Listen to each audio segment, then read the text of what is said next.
Your personalized nutritional supplement from SNiP is the solution to the genetic vulnerabilities outlined in your DNA reports. So as you follow along with this code complex DNA report review, and you learn about the health areas in which you have specific genetic vulnerabilities, know that we don't just give you insight into where your body needs help or point you in a general direction, leaving you to feel your way through the dark.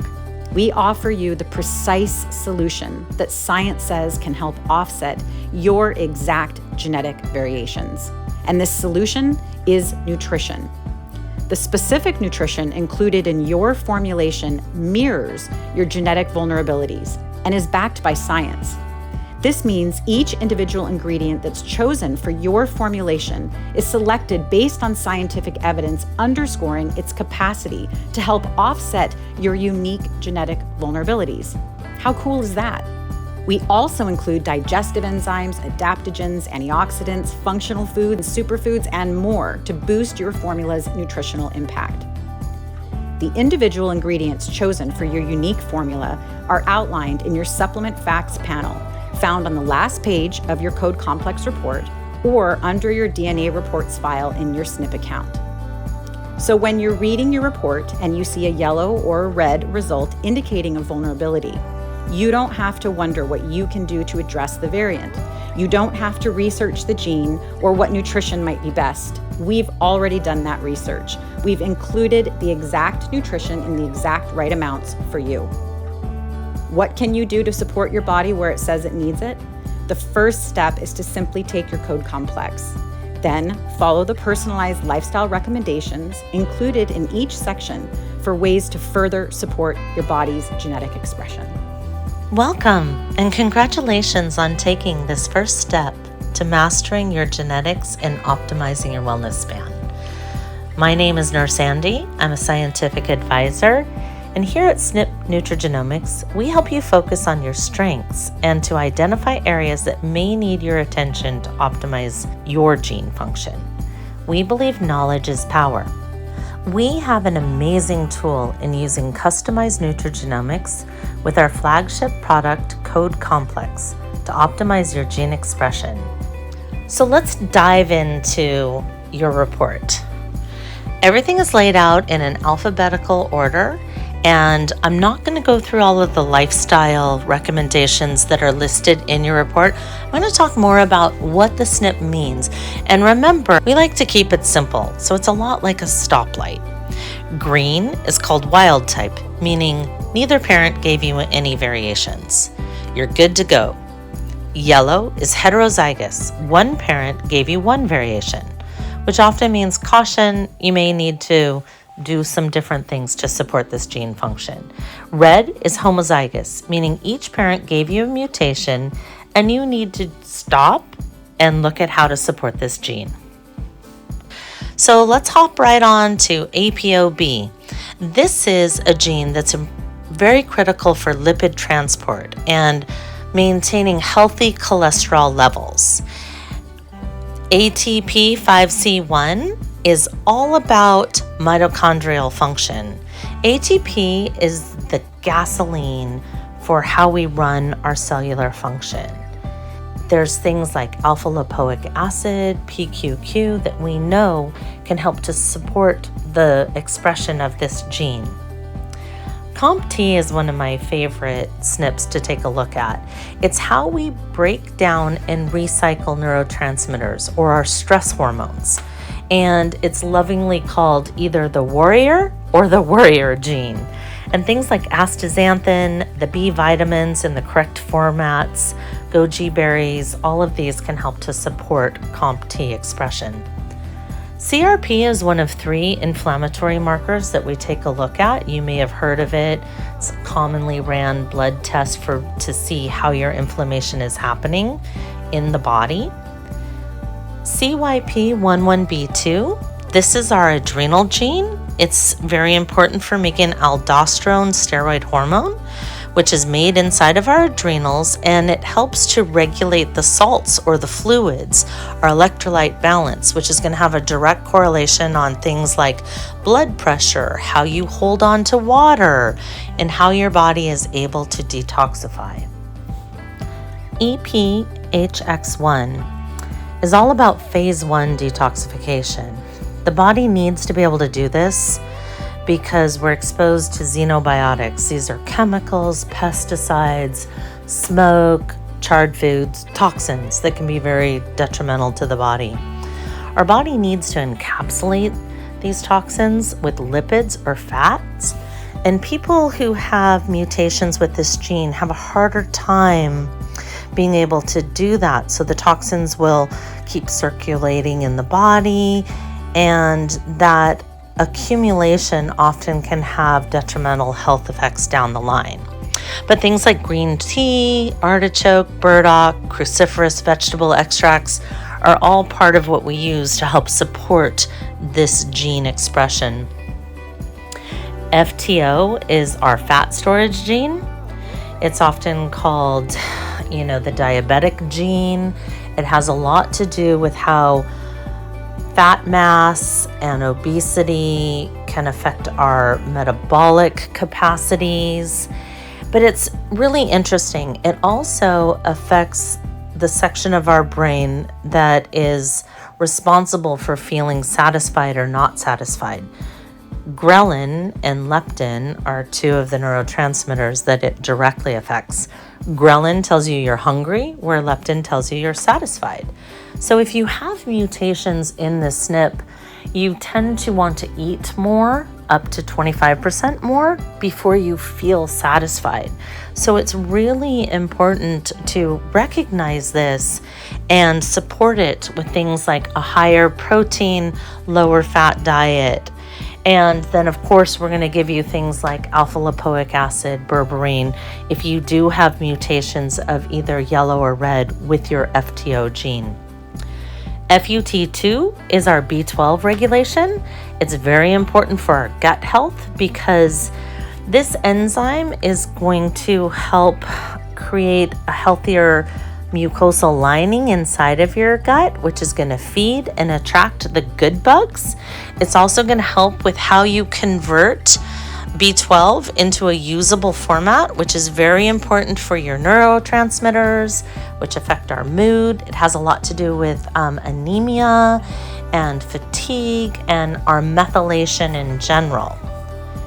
GSTP1 is all about phase 2 detoxification of the liver and the cells. Also, it's very important for glutathione production, which is our master antioxidant. Oxidative stress can often show up in mucosal membranes, so we're very concerned on seeing how this functions, especially when people don't have the capacity to create the glutathione. There are often issues with allergies, lung stress, endometrial lining problems, bladder issues, leaky gut issues. So it's a very critical detox support and anti-inflammatory support SNP. Interleukin 6 is another one, along with CRP and tumor necrosis factor alpha, those cytokine genes. And these are really important for protecting us, just like cholesterol or homocysteine. They have very important functions in the body. It's only when they get out of control and go too high that they alter our inflammatory response.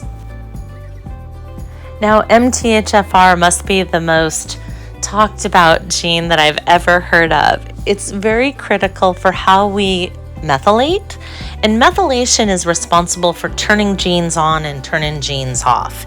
It affects things like mood, our ability to detoxify, our energy levels, our hormones, basically everything. There's massive amounts of information out on the internet, whole books written about this. And if you have mutations in this gene, one of the things you have to remember is you have a hard time converting folic acid into folate, which is critical for all of those detox pathways. Synthetic folic acid is a little bit of a thing you have to watch out because it can block those folate receptors. And people with different mutations in this gene usually get deficient in folate, and folate runs hundreds of different processes in the body. So one of the most important things you can do is to really look at your foods and try to avoid foods that are fortified with folic acid. These are usually grains, cereals, things like that. And then of course we're going to give trimethylglycine to support that methylation pathway if you have yellow or red mutations. MTRR is considered the healthy heart. And there's an enzyme that MTRR stands for, and it converts homocysteine into its non-harmful format. When the homocysteine levels rise in the body, this can lead to things like blood clots, strokes, inflammation of the heart. So it's very important to do regular blood work to check how those things are looking for you. And it's critical that people get at least 9 hours of sleep who have mutations with MTRR. NQO1 is very important for mitochondrial health, which is dependent on CoQ10. And CoQ10 is one of the most purchased supplements on the planet. However, most people don't know what format of it they need. Do they need ubiquinol or ubiquinone? The body makes CoQ10 on its own, but just like collagen, as we age, the amount of that goes down. So because this is such a critical factor for heart health, no matter whether you're green, yellow, or red, we're going to support it. However, if you're green, you're going to use more of the ubiquinone. If you're yellow, you're going to use both ubiquinone and ubiquinol. And if you're red, you're going to get ubiquinol in the exact milligram dosage that you need based on your genetics. It's also a very important factor for activating vitamin E and K, which is critical for our blood clotting capacities in the body. PON1 is another cholesterol heart oxidative gene. It helps to protect our cholesterol from being oxidized. Remember that rusting, which protects our hearts and affects our energy production. SOD2 is also a detoxification gene, which is very important for oxidative stress. You've heard of free radicals. Free radicals are created just in the cellular function, and if we don't get them out of the cell, they can actually damage our cells. We only want to duplicate healthy cells, not damaged cells. The mitochondria is the powerhouse of the cell, and as we are making it, it creates these byproducts, these free radicals that we need SOD to help shuttle out of the cell. Things like bilberry, tea extracts, and spirulina help to support the creation of these enzymes that will protect our cells from being oxidized and damaged. Tumor necrosis factor alpha is that other inflammatory marker, just like CRP and interleukin 6. And these are very critical to look at for anyone who may be concerned about autoimmune or inflammatory issues. Again, we need to have inflammation, and we need to tell our white blood cells when to mobilize, but that needs to turn off and turn off at the right time. Vitamin D receptor, VDR, is all about how well we can shuttle vitamin D into our cells. Now, vitamin D is actually a hormone, and it's responsible for over 500 processes in the body. We know there's a link with mood and immune, and it's a huge part of healthy thyroid function and parathyroid synthesis. So it is one of those nutrients that we have to make sure we're able to utilize. So that's it for our code complex report, and I hope this has been helpful. You can look at the website also to see all of the ingredients that are for all of the different SNPs and supporting them, as well as the peer-reviewed scientific full articles on our blog at snipnutrition.com. And we encourage you to dig into all of those epigenetic lifestyle hacks. And while you are mastering them, you have the access to your code complex formula to nutritionally optimize that gene function that may need a little extra support due to your genetic makeup.